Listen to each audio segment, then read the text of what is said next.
الشيطان الرجيم بسم الله الرحمن الرحيم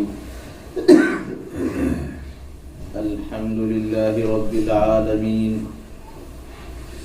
الرحمن الرحيم مالك يوم الدين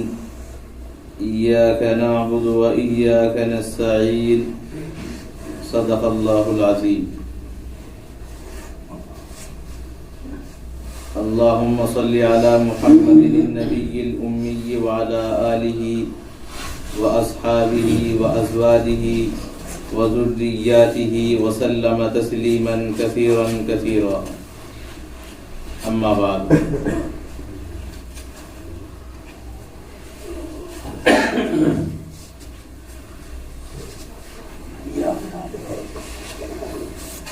تقریباً 3 مہینے سے قرآن کریم کی تفسیر کا دوسرا دور چل رہا ہے، جس میں قرآن کے تعلق سے مختلف عنوان پر گفتگو کی جا چکی ہے۔ آج قرآن کریم کی حقانیت کے تعلق سے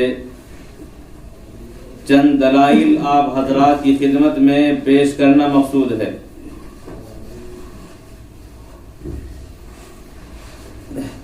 اس لیے کہ دعویٰ دلیل کے ساتھ ہی مضبوط ہوتا ہے، اور جس دعوے پر دلیل نہ ہو وہ دعویٰ رد کر دیا جاتا ہے۔ اور موجودہ زمانہ جو چل رہا ہے، اس زمانے میں اور موجودہ حالات میں مسلمان کے پاس اپنے عقائد پر، اپنے مسائل پر دلیل ہونا چاہیے، ورنہ متعصب ذہنیت کے لوگ کسی بھی عقیدے کو یا کسی بھی اسلامی مسئلے کو مسلمانوں کے نظر میں غور تحمل بنا سکتے ہیں، اور مسلمان دوسروں کی طعن و تشنیع کی وجہ سے اپنے عقیدے سے ہٹ سکتا ہے۔ لہذا ہمارا دعویٰ یہ ہے، ہمارا عقیدہ یہ ہے کہ یہ قرآن کریم اللہ تبارک و تعالیٰ کے نازل کردہ کتاب ہے، یہ کلام الہی ہے، منزل من اللہ ہے، اور یہ اللہ تبارک و تعالیٰ کی جانب سے نازل کیا گیا ہے، اور یہ یقیناً حق ہے۔ اب قرآن کریم کی حقانیت کے تعلق سے چند باتیں آپ حضرات گوش گزار کریں۔ یوں تو قرآن کریم کی حقانیت پر بے شمار دلائل ہیں۔ قرآن کریم کی اگر اعجاز ہی کو دیکھ لیا جائے، اس کے الفاظ کو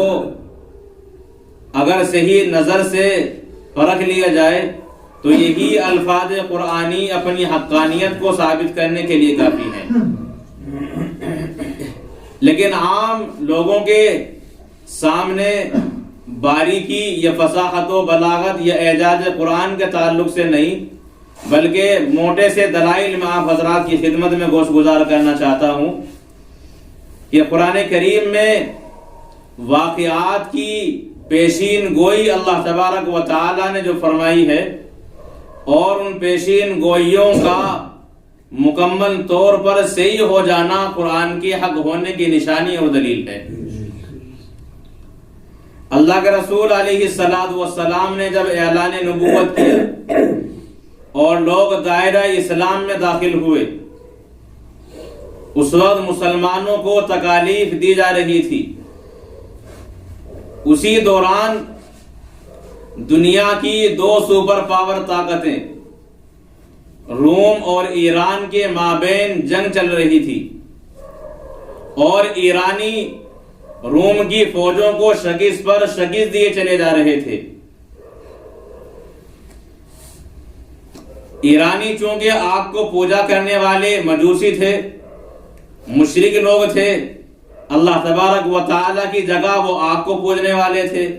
اور مکہ مکرمہ کے مشرکین بھی بتوں کو پوجنے والے تھے، اور روم کے لوگ وہ عیسائی تھے، وہ اللہ کی کتاب انجیل کو مانتے، حضرت عیسیٰ علیہ السلام کو اللہ کا نبی مانتے تھے۔ تو ان کا ایک خاص تعلق کتابی حیثیت سے مسلمانوں کے ساتھ ہو جاتا، اور ایرانیوں کا تعلق شرک کی وجہ سے مشرکین کے ساتھ ہوتا۔ تو مشرکین خوشیاں منا رہے تھے، اور وہ ایران کے روم پر غالب آنے کی وجہ سے آئندہ زمانے میں مسلمانوں پر فتح کی اور مسلمانوں کے مغلوب ہونے کی دلیل بھی پکڑ رہے تھے کہ جس طرح مشرک لوگ وہاں غالب آ گئے ہیں، اسی طرح ہم بھی مسلمانوں پر غالب رہیں گے اور مسلمان کبھی غالب نہیں آ سکتے۔ اب ایسے حالات میں جبکہ ایران کی مسلسل فوج آگے بڑھتی چلی جا رہی ہو اور روم کے لوگ اور وہاں کی فوجیں شگست پر شگست کھا رہی ہوں، حتیٰ کہ ان کی حالت یہ ہو گئی ہو کہ وہ اپنے دارالسلطنت قسطنطنیہ کے اندر قید ہو کر رہ گئے اور ان کی کمر ٹوٹ چکی تھی، ایرانی فوج کا مقابلہ کرنا ان کے لیے دشوار ہو چکا تھا۔ ایسے حالات میں مشرکین جب خوشیاں منا رہے تھے تو اللہ تبارک و تعالی نے سورہ روم کی ابتدائی آیات نازل فرمائی، الف لام میم غلبت الروم فی ادنى الارض وهم من بعد غلبهم سيغلبون في بضع سنين لله الامر من قبل ومن بعد ويومئذ يفرح المؤمنون بنصر الله ينصر من يشاء وهو العزيز الرحيم وعد الله لا يخلف الله وعده ولكن اکثر الناس لا يعلمون۔ یہ آیات قرآنی اللہ تعالیٰ نے نازل کی۔ ان آیات میں اللہ تعالیٰ فرماتے ہیں غلبت الروم، کہ اب تو روم مغلوب ہو گئے ہیں، فی ادنى الارض، قریب کی جگہ میں، یعنی اردن کے مقام پر انہیں شکست ہو گئی ہے، لیکن یہ مغلوب ہونے کے بعد چند سالوں میں پھر غالب آ جائیں گے۔ اللہ تبارک و تعالی کی مدد کی وجہ سے مسلمان اس دن خوش ہوں گے، اس لیے کہ اللہ تبارک و تعالی ہی کے ہاتھ میں تمام معاملات ہیں، حکم صرف اللہ ہی کا چلتا ہے، اور یہ اللہ تعالیٰ نے جو وعدہ فرمایا ہے اللہ تبارک و تعالی وعدہ خلافی نہیں کرتے۔ اب ایسے حالات میں جبکہ روم کی فوج اپنے دارالسلطنت قسطنطنیہ کے اندر قید ہو کر رہ گئی ہو اور مسلسل شگست پر شگست کھانے سے ان کی انتہائی طور پر کمر ٹوٹ چکی ہو اور بازو تلوار اٹھانے سے معذور ہو چکے ہوں، ایسے حالات میں قرآن کا یہ اعلان کرنا کہ روم والے اب غالب آ گئے ہیں، چند ہی سالوں میں پھر ایران والوں پر غالب آ جائیں گے، تو یہ ایک ایسا دعویٰ تھا کہ سطحی نظر رکھنے والا اور اس جنگ پر باخبر رہنے والا کوئی بھی انسان یہ تصور نہیں کر سکتا تھا اور کوئی سوچ بھی نہیں سکتا تھا کہ انتہائی مغلوب فوج پھر غالب آ جائے گی۔ چنانچہ اس قرآن کریم کی آیت کے بعد جب حضرت ابو بکر صدیق رضی اللہ تعالی عنہ نے اعلان کیا کہ تم اب خوشیاں منا رہے ہو، تمہاری خوشیاں ختم ہو جائیں گی اور روم والے جو اہل کتاب ہیں، نبی اور کتاب کو ماننے والے ہیں، وہ پھر سے غالب آ جائیں گے، تو امیہ مکہ مکرمہ کا ایک سردار ہے ابی بن خلف، اس نے شرط لگائی حضرت ابو بکر صدیق رضی اللہ تعالیٰ عنہ سے کہ ایسا نہیں ہو سکتا، اور 10 اونٹوں پر شرط لگائی گئی اور مدت رکھی گئی 3 سال، کہ 3 سال کے عرصے میں ایران والے مغلوب ہوں گے اور روم کے لوگ غالب آ جائیں گے۔ اللہ کے رسول صلی اللہ علیہ وسلم سے جب حضرت ابو بکر صدیق نے عرض کیا تو آپ نے فرمایا کہ 3 سال کی کوئی قید نہیں ہے۔ قرآن کریم میں اللہ تعالیٰ نے بضع سنین کا لفظ استعمال کیا ہے، اور بضع کے معنی 3 سے 9 تک کے زمانے پر آتے ہیں، 3 کے لیے بھی 4 5 6 9 تک کے لیے یہ لفظ استعمال کیا جاتا ہے، لہذا مدت مقرر کرو 9 سال کی، اور جو 10 اونٹوں کی شرط لگائی ہے اس اونٹوں کی تعداد میں اضافہ کرو۔ چنانچہ رسول اکرم صلی اللہ علیہ وسلم کے کہنے پر حضرت ابو بکر صدیق رضی اللہ تعالی عنہ نے دوبارہ معاہدہ کیا کہ 3 نہیں بلکہ 9 سال کے اندر اہل روم غالب آئیں گے، اور 10 اونٹوں کی بجائے شرط ہوگی 100 اونٹوں پر۔